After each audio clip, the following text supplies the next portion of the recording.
शिवम का फोन बज उठा। कॉल के दूसरी छोर से दृष्टि की चिंतित आवाज सुनाई दी। शिवम के दिमाग में 10,000 तरह के ख्याल दौड़ पड़े और उसने दृष्टि से पूछा, दृष्टि दृष्टि तुम इतनी घबराई हुई सी क्यों हो? क्या हुआ? दृष्टि ने एक गहरी सांस भरी और फिर ऐसा कुछ कहा जिसने शिवम के होश उड़ा दिए। शिवम प्लीज अभी इसी वक्त कंपनी में आ जाओ। किंग ऑफ द वर्ल्ड का तैयार उत्पाद चोरी हो गया है।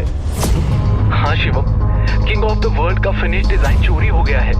दृष्टि ने घबराए हुए स्वर में कहा, क्या?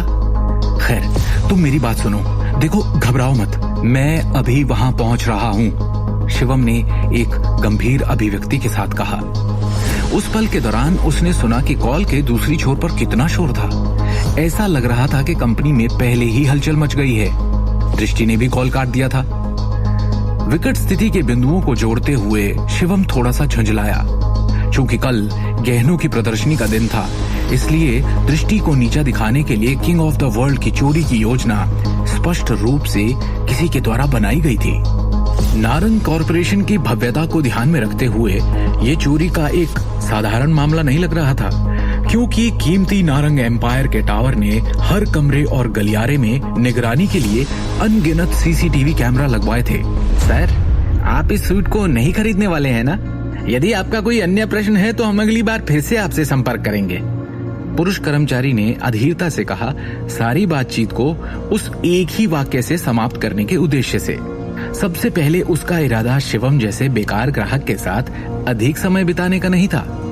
आज उसने जो दिखाया वो महज औपचारिकता थी। पुरुष कर्मचारी को अपना बैंक कार्ड देते हुए शिवम ने कहा, जी नहीं, मैं इसी सूट को खरीदूंगा। अभी मेरे पास कुछ जरूरी काम आ गया है, इसलिए ये कार्ड रखो और सभी औपचारिकताओं को जल्द से जल्द पूरा करो। इस कार्ड के पासवर्ड में 6 शामिल हैं। जब आप बाकी प्रक्रियाओं को पूरा कर लें तो मुझे कॉल करें। शिवम तुरंत घूमा और अपनी बात खत्म करके वहां से चला गया। ये नहीं हो सकता है ना? क्या ये सच में डीएफबी का ब्लैक गोल्ड डेबिट कार्ड है? पुरुष कर्मचारी ने अविश्वास में कहा। एक व्यक्ति के रूप में जो इतने सालों से उद्योग में काम कर रहा था, वो स्वाभाविक रूप से इस विशिष्ट कार्ड के अस्तित्व के बारे में जानता था। ये कार्ड बैंक द्वारा बड़े ग्राहकों के लिए कस्टम बनाया गया था, जिनके पास करोड़ों की बचत थी, जो किसी की हैसियत के प्रतीक के रूप में खड़ा था। इसके अलावा दिल्ली और उसके आसपास के इलाकों के सभी प्रसिद्ध व्यवसायी जिनके पास ये सटीक कार्ड था, वो अपनी खरीदारी के दौरान वीआईपी उपचार का आनंद ले सकेंगे। हालांकि पुरुष विक्रेता शिवम को रोकने की कोशिश में तेजी से नीचे की तरफ भागा, लेकिन ऐसा लग रहा था कि शिवम पहले ही वहां से दूर जा चुका था। सीढ़ियों से नीचे उतरने के बाद शिवम ने रिहायशी इलाके में प्रवेश द्वार पर एक टैक्सी रोकी और सीधे प्रीशियस नारंग एम्पायर के टावर के लिए निकल गया। टैक्सी ड्राइवर ने कार स्टार्ट ही की थी कि शिवम का फोन फिर से बज उठा। नमस्कार मिस्टर शिवम। सर मेरा नाम मानव गुप्ता है। मैं पहले आपकी उपेक्षा करने के लिए ईमानदारी से क्षमा चाहता हूँ। कृपया मुझे मेरे अनुचित व्यवहार के लिए क्षमा करें। पुरुष कर्मचारी ने भयभीत स्वर में फोन के दूसरी छोर पर तुरंत माफी मांगी। किसी को ये समझना चाहिए कि शिवम जैसा बड़ा ग्राहक उस पुरुष कर्मचारी को उसके बॉस से उसकी भयानक सेवा और रवैये के बारे में शिकायत करने के बाद निकलवा सकता है। शिवम ने शांति से कहा, आपको बस उन चीजों का ध्यान रखने की जरूरत है जिनका मैंने अनुरोध किया था। हाँ सर, मैं इसे तुरंत संभाल लूंगा। मैं वादा करता हूँ कि मैं आज सब कुछ पूरा कर दूंगा। मुझे दूसरा मौका देने के लिए धन्यवाद मिस्टर शिवम। मैं अब आपको परेशान नहीं करूंगा। पुरुष कर्मचारी ने विनम्रता से कहते हुए राहत की सांस ली।